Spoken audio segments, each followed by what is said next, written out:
Election result எப்போ மணி? எனக்கு election டேட்டும் தெரியாது, ரிசல்ட் டேட்டும் தெரியாது.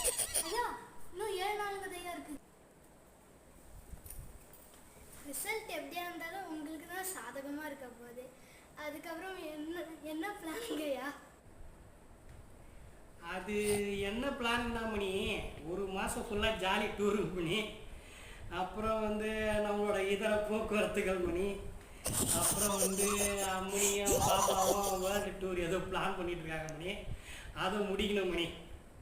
ஐயா, நான் உங்க பிளானை கேட்கலைங்க ஐயா, மக்களுக்கு நல்லது செய்யற மாதிரி ஒரு பிளானை கேட்டேங்க ஐயா. நீங்க உங்க பிளானை சொல்றீங்க. நல்ல வேலைங்க மணி, ஞாபகப்படுத்தினீங்க மணி. இல்லைன்னா மக்களை பற்றி மறந்துருக்கணும். சரிங்க, ஒரு நோட்டு ஒன்று எடுத்துங்க மணி. இந்த மக்களுக்காக மணி, இந்த தொகுதிக்கு ஒரு 150 கோடி இந்த வாட்டி எலெக்ஷனில் செலவு பண்ணியிருக்காங்க மணி.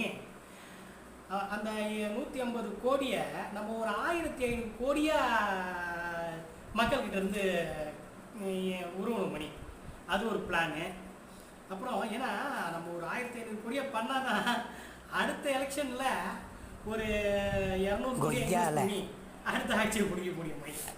இதுக்காக தான் மக்களை சொல்றது, ஓட்டு போடும்போது நல்ல ஆளா பார்த்து ஓட்டு போடணுன்ட்டு. ஏன்னா அவங்க நாட்டை பற்றி சிந்திப்பாங்க, மக்களை பற்றி சிந்திப்பாங்க. அதனால தான் சொல்கிறேன். இல்லை இப்போ நடந்தா மாதிரி தான் கேவலம்.